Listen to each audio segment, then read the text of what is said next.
Good afternoon, everyone. Apologies for being a bit delayed today, but appreciate you being flexible with our schedule. So just a few things at the top, and then happy to take your questions. Tomorrow, Secretary Austin will host the 25th meeting of the Ukraine Defense Contact Group at Ramstein Air Base, Germany.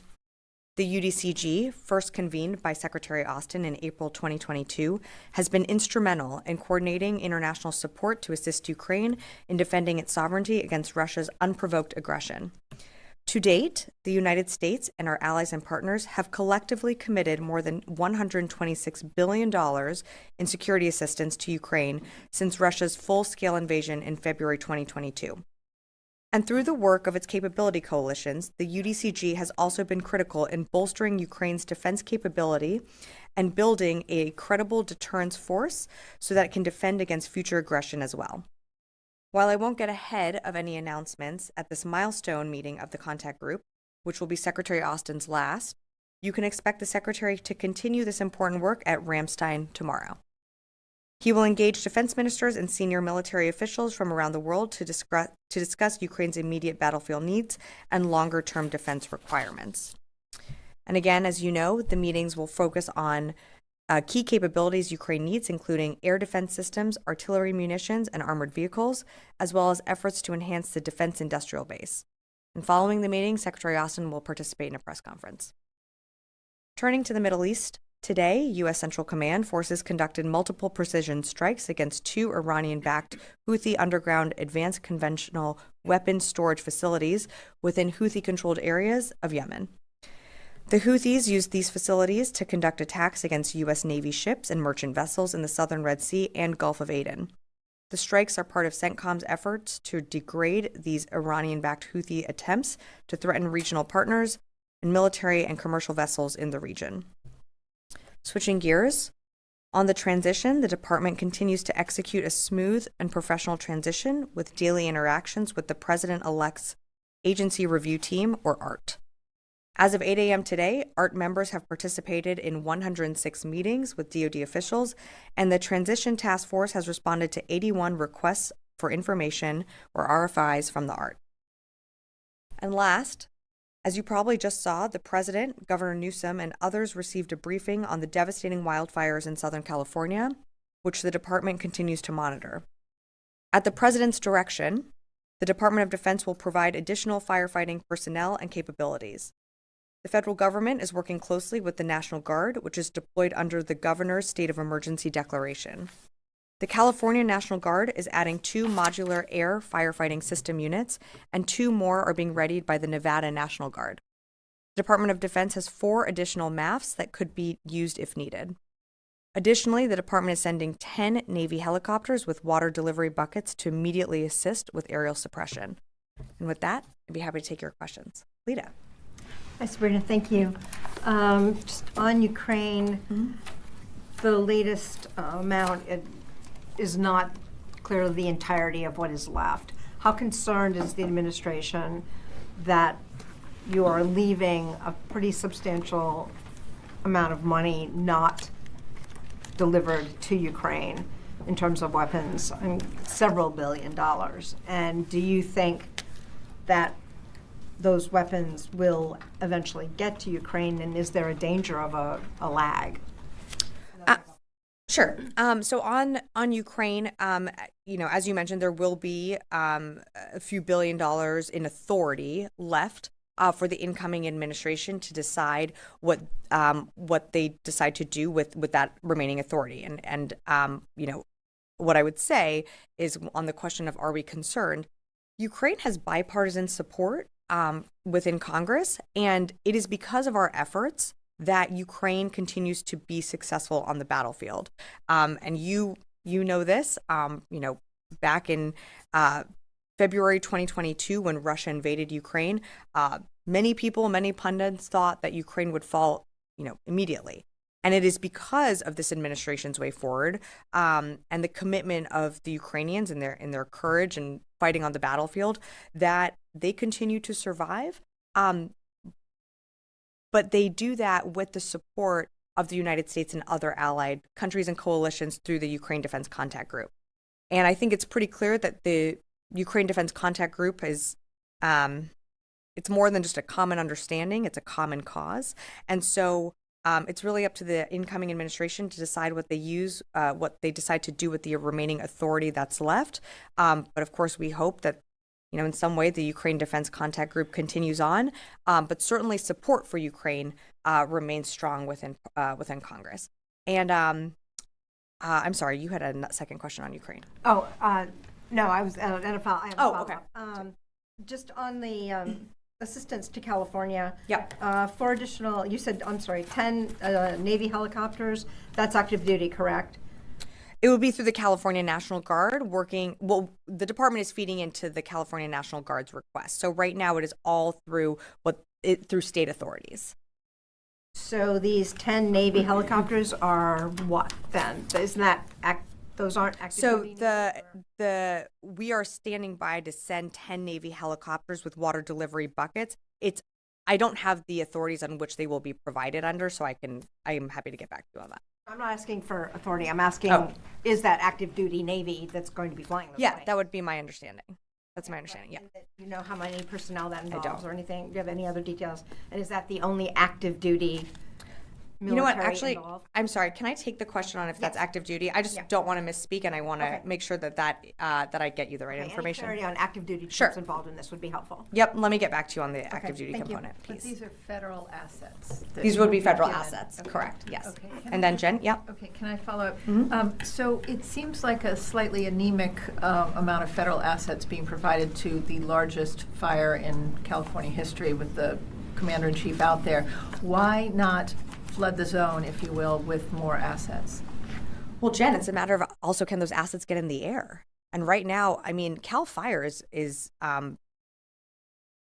some of the best capabilities and equipment to fight fires in California.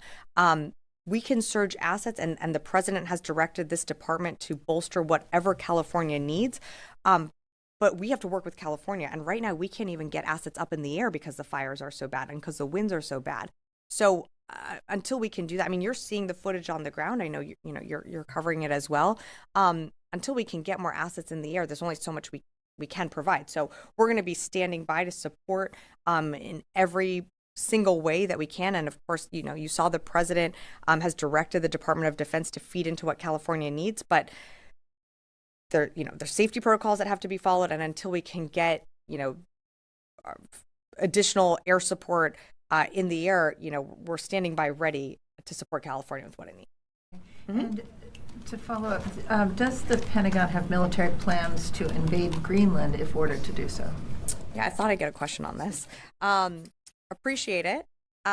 Look, I saw the comments. I'm certainly not going to get into hypotheticals. I think that's for the incoming administration to speak to.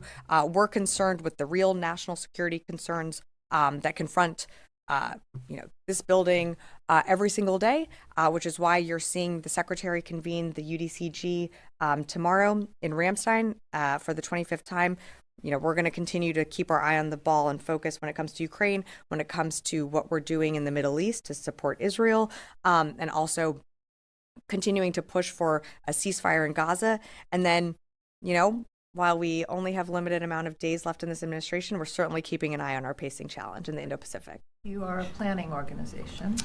Are there plans to take Greenland by force if ordered to do so? Yeah, appreciate the question, and I'm not aware of any plans to do.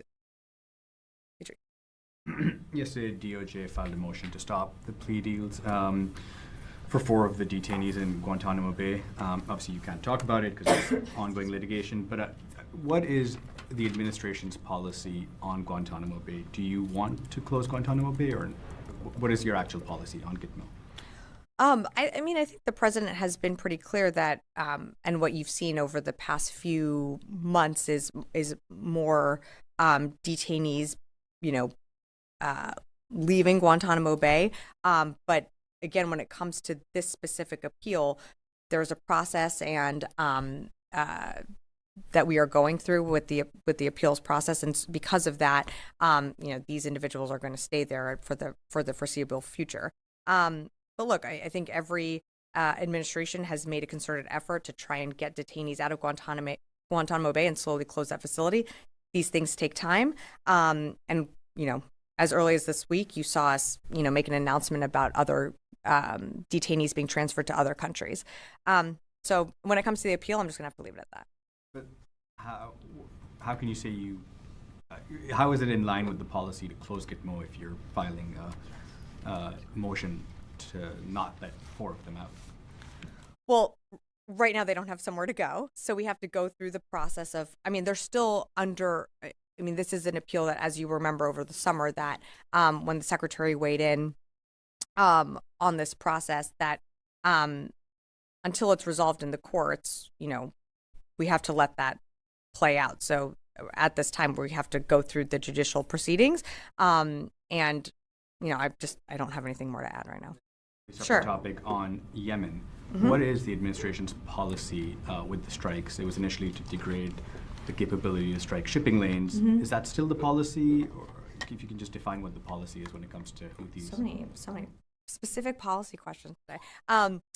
Sure. So when it comes to the Houthis, nothing's changed about Operation Prosperity Guardian. That still remains intact and is there to continue to degrade Houthi capabilities, but also to protect commercial shipping and our ships and other allied ships and coalition ships that go through the Red Sea and the BAM. When it comes to our policy on the Houthis, we never said we were going to take every capability off the map. What we did say is we're going to continue to work to degrade capabilities and to ensure, upholding the international rules-based order and the free flow of commerce through that region. So we continue to be successful in our strikes. Again, we're not going to be able to take off the map every single capability, but every single time that we conduct a dynamic strike or do the strikes that you saw CENTCOM announce earlier this morning, that further degrades their capabilities and takes things off the map that they can use against commercial ships or our own Navy ships. Did that help? Sorry, okay, Janie. Thank you, Sabrina. 2 questions on North Korea and Ukraine. The first question, 3 days ago, North Korea launched a new hypersonic medium-range ballistic missile into the East Coast.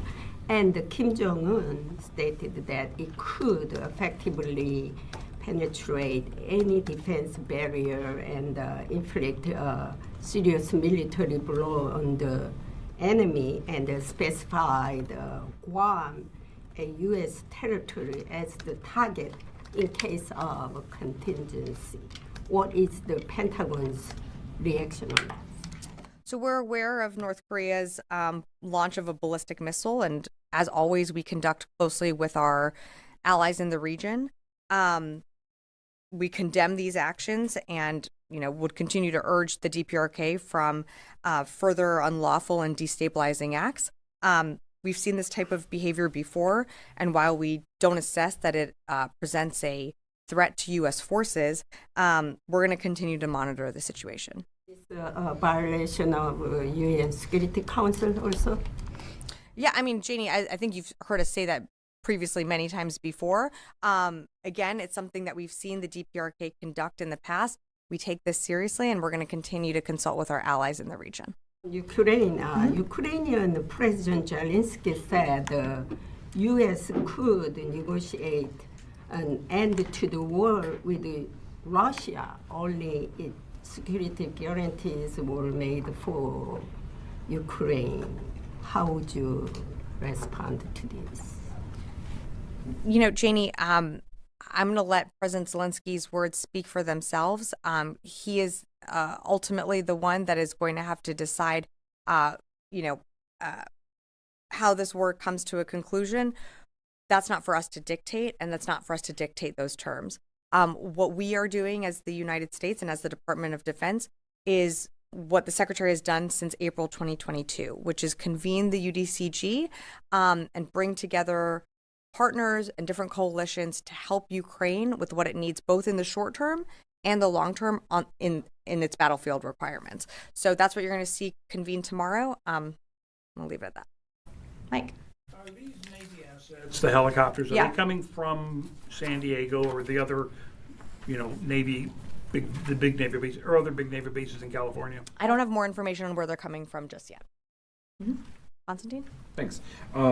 So over the past 30 days or so, CENTCOM has announced a series of strikes against ISIS. Some of them have been seem to be larger than kind of the usual battle rhythm.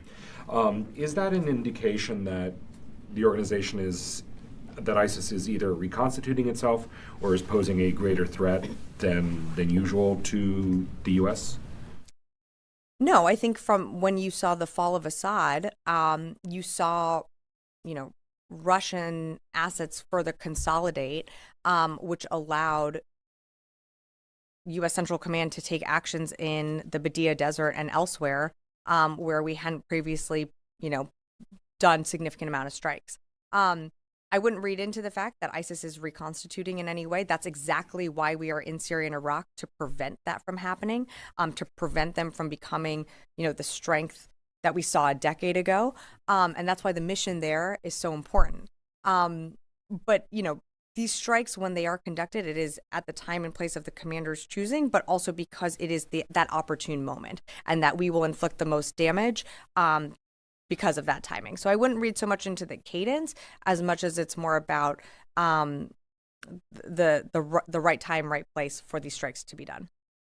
Fair enough. So then, given all of that sort of in the context of New Orleans and that particular attacker's profession of ISIS ideology, is there an assessment from the Pentagon that while perhaps militarily the organization is not an increased threat, that ideologically they're still able to influence U.S. U.S. citizens in the homeland?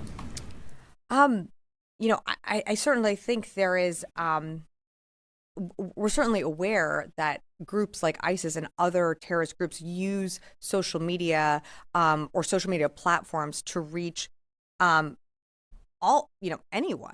And that's something that is incredibly concerning, but that's not something that just this department deals with. That's an interagency effort, including with Homeland Security. And in terms of, the New Orleans suspect that you referenced, that is under investigation. But I think something that the investigation is going to look at is just how and why this individual was able to be influenced and able to be targeted and swayed by a group like ISIS, and many years out of the service. So it's, of course, something that we're concerned about. And that's why our mission in Syria and Iraq is so important, to continue to degrade ISIS. As we've seen them proliferate in other parts of the world, we want to make sure that we are, addressing that head on. And that's why we are where we are in both of those places. Yes. 2 days ago, Ukrainian president mentioned that about number of the casualty North Korean soldiers, about 3,800. So do you have any update of number of casualty North Korean soldiers and any battlefield situation in North Korea? Excuse me, sorry. The question was on North Korean soldiers and casualties. Nothing has changed from our assessment, which I think we gave a few weeks ago, or maybe last week. I'm losing track of time. Approximately 1,000 DPRK casualties. That's a mix of killed in action and wounded in action. Again, I don't have more than what we've previously provided. Yeah, thanks. Does the U.S. currently provide YPG with new ammunition and weapons in Syria? There are some news reports are stating some delivery landed in Haseke, Rojava. If so, what is the current capacity of the supply? Yeah, I don't have anything on those reports. Again, I think you know that our partnership is with the SDF. We work with them when it comes to continuing to further degrade ISIS's capabilities in the region, whether that be partnered raids or the unilateral strikes that you've seen Central Command conduct over the past decade and most recently in the past few weeks. Tony. And how does this help the transition with Turks and the administration in Damascus currently supplying them with weapons? Okay, so again, the work that we do in Syria is a partnership with the SDF. So I think it's important to remember that the whole reason why we are in Syria is to continue that enduring mission to defeat ISIS. That is a partnership with the SDF, whether it be in partnered raids or in strikes. Our entire mission in Syria is to ensure the continuing defeat of ISIS. Tony. Couple PDA follow-ups. Sure. Exclusive of what's going to be released tomorrow, this massive, substantial PDA, how much has been obligated to date, or how much has been drawn on to date of the 72 PDAs so far, roughly? I can tell you how much we have left in authority. I don't have the totals of how much, over time. I mean, I said in my topper at the very beginning that it's approximately 126 billion in security assistance to Ukraine that the United States and our partners have collectively committed. In terms of authority, there will be a few $billions left in authority left. My question is, when this comes out tomorrow, for size and scope, it's going to be useful for the public to know how much. It's like over X billions, but can you get that roundup from 2021 through the 72? Tony, I appreciate it. I'm not gonna get ahead of any announcements. You can go back and look through all the different PDAs and totals that we've released over time. I'm not going to do the math from here right now, but what I can tell you is the authority that, you can look and also see what Congress has allocated the department. I can tell you that there's going to be a few billion left in authority for the next administration to decide what to do when it comes to Ukraine. May I push back a little bit here? Sure. The Pentagon's got an obligation to do the math rather than having the public try to go through 72 of these things. That's one point. Two, I think a lot of people are going to wonder, why were you unable to use all the authority, the 4.8 billion, I think it was? Why not? Why are you leaving any left given the urgency of the situation? Well, you might remember earlier last year, we had a gap in funding that we were not able to restock our own shelves and our own supplies. So when we weren't able to do that and we were operating under a time when we were not able to resupply our own stocks, that prevented us from getting PDAs out the door. And you saw us pause for several weeks, in fact, on being able to supply Ukraine with what it needs on the battlefield. With every single PDA, we have to weigh it against our own readiness. And if the secretary and the chairman do not feel that we can provide a package at a certain amount of time, we will not be able to provide that package. That delay in funding severely limited the department on what we were able to provide Ukraine during that time. The thing was passed in April. We're in January, so a prudent person who doesn't follow this closely would say that was a long time ago. And I would tell that prudent person that, look, it takes the defense industrial base. It still takes a while to produce these capabilities. I mean, the fact that we're at the point of providing over 70, presidential drawdown authority packages to Ukraine, I think speaks volumes to this department's and this administration's commitment to Ukraine. Louis. A follow-up on, Sure. Can I get a clarification Yeah. on the maps, the numbers, please? Can you tell me how many are being provided, how many are being readied? Yeah. 1 second here. So, sorry, Louis, let me just go back through my... So the California National Guard is adding 2 MAFs, and 2 more are being readied by the Nevada National Guard. And the department has 4 additional MAFs that could be used if needed. So that's a total of 8. Okay, because I'm reading the White House, and the White House, this is, the Northcom is preparing 4 more, but I guess... I would say the department, yeah. Okay. Mm-hmm. And also in your topper you mentioned, you give an update on the transition contact. In the time remaining in his term, is Secretary Austin intending to speak with Secretary-designate, well, excuse me, the nominee, Pete Hegseth, or has that happened, or again, does he intend to, or has it happened? I don't have any calls or meetings to announce at this time.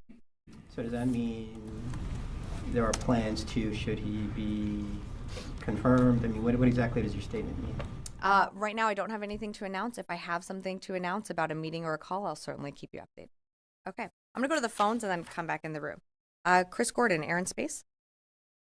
Thanks, Sabrina. I have 2 questions, one on Ukraine and one on Iraq. Regarding Ukraine, can the Pentagon provide the number of Ukrainian F-16 pilots that have been trained in the U.S., even if you have to take that question?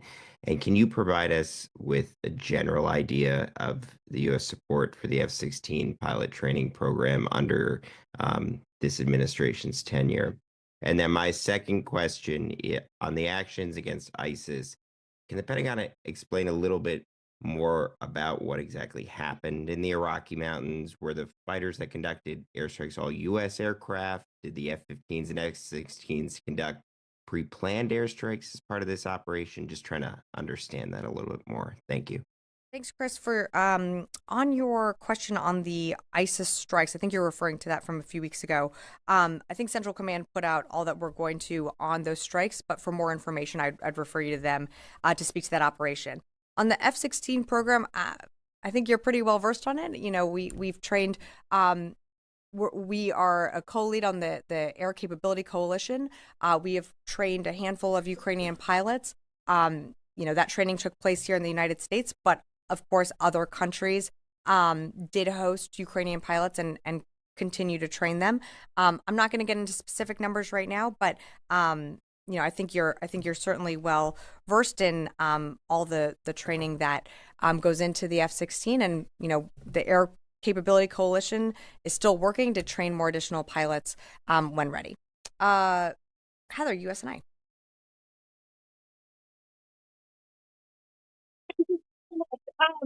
The Houthi announced on January 6th that they attacked the Harriet Truman Carrier Strike Group, preventing them from attacking sites in Yemen. Can you confirm whether or not the strike group did receive any attacks or targets by the Houthis, and whether or not that did in fact prevent anything?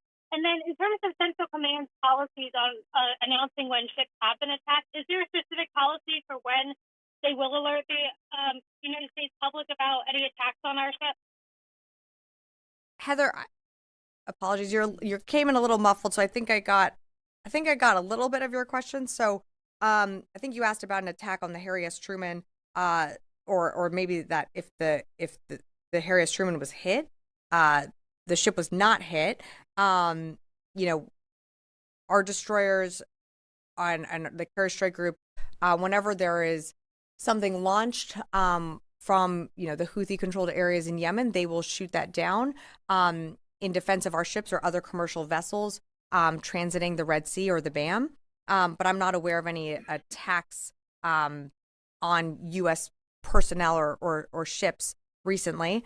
In terms of, you know, policies on attacks, you know, I think CENTCOM tries to put that out as frequently as possible. But I'd refer you to CENTCOM to speak more to that. Jeff Schogel, Task and Purpose. Thank you. Just wanted to clarify the 4 MAFs and the 10 helicopters. Is it accurate to say they are going to California or they could go? And I was hoping you could clarify your statement about how nothing can get in the air. Aren't there areas outside of Los Angeles where the U.S. military could put assets in the air to help with the fire? Thank you. Jeff, you know, for more on where assets can fly, I think California would be better to speak to that. My understanding is the wind conditions are so bad that even to put out the fires right now, you cannot get aircraft or helicopters in the air where those fires are concentrated. Of course, there are other areas in California where you can fly. Again, I'm not a fire expert. I would refer you to the state of California to speak more to that. In terms of the helicopters, the department is sending 10 Navy helicopters with water delivery buckets to assist with aerial suppression. And the MAFs, the department has 4 additional MAFs that could be used if needed. With that, coming back in the room, yeah. Thank you, Sabrina. Back to Syria. Local media shows that there is increasing U.S. forces activity in northern Syria and parts of north of Iraq, claiming that these forces are moving into Syria. And there are some reports that specific units went into Ain al-Arab or Kobani, which has nothing to do with ISIS. There is no ISIS threat that we know of at that specific area. Can you give us any information on this, or can you approve these reports? Yeah, I think what you're referring to is some reporting out there that the United States is somehow setting up a permanent structure, a basing facility in Kobani, and that is just not accurate. The SDF has been operating in that region, but I don't have anything to read out on U.S. forces setting anything up permanently in the northern part of Syria. As you know, our footprint within Syria and the de-ISIS mission is in that eastern part of the country. So pre-inauguration, there is no any change in the posture of the U.S. forces? Nothing has changed in terms of our posture or our mission when it comes to Syria. Thank you, Sabrina. So as previously reported, there are now around 2,000 U.S. troops in Syria. Do they have any role, like separate defeating ISIS? Do they have another role? Similar to the question that I just got, there is no change to the mission. The mission continues to be the focus on ensuring the defeat of ISIS. That's why we have our troops there on the ground. That is their sole mission. And one more.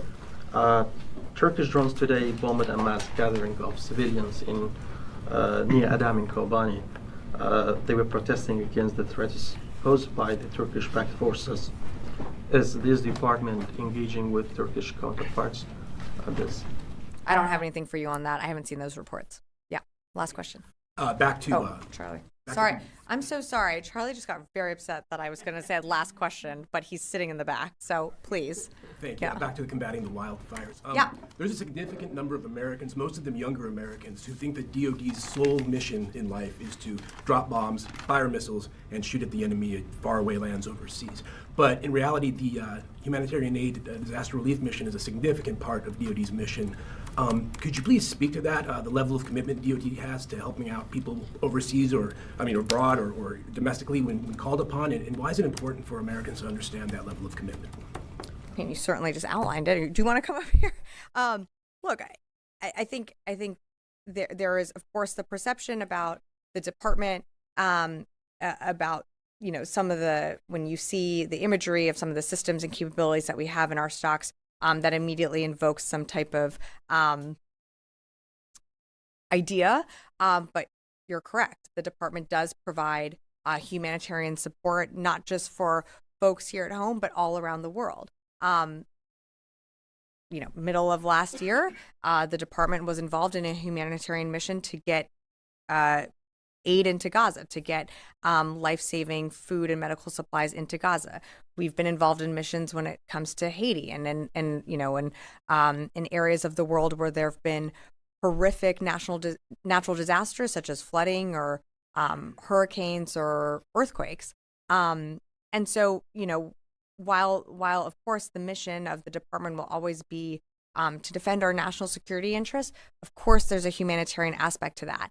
And I think I can continue to go on from here, but I would encourage you to speak to each of the services who have their own involvement and own humanitarian work that they do in their missions all around the world.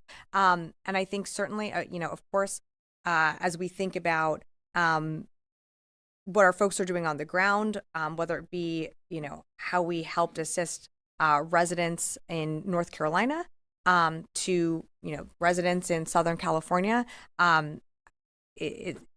I think we do a lot of great work that, of course, doesn't always get covered all the time, but our service members do it very proudly. And with that, I'll go to Charlie. Last question. Completely left field. Venezuelan authorities say that they've arrested a number of Americans, and among those Americans is a high-ranking military official. Confirm, deny, acknowledge? I've seen those reports. I can't confirm that. I'd refer you to the State Department for more on that. I just can't confirm that. Military aspect of it? I cannot confirm that right now. Okay. Additionally, in the past, I think 24 hours, I think CENTCOM put out a statement that a coalition partner was killed in the anti-ISIS mission. Do we know which coalition partner that might be? I don't have that in front of me. I would refer you to CENTCOM for more details on that. CENTCOM hasn't very forthwith. I'd still refer you to CENTCOM. I'm sorry, I just don't have those details in front of me. Central Command should be able to provide more of that for you.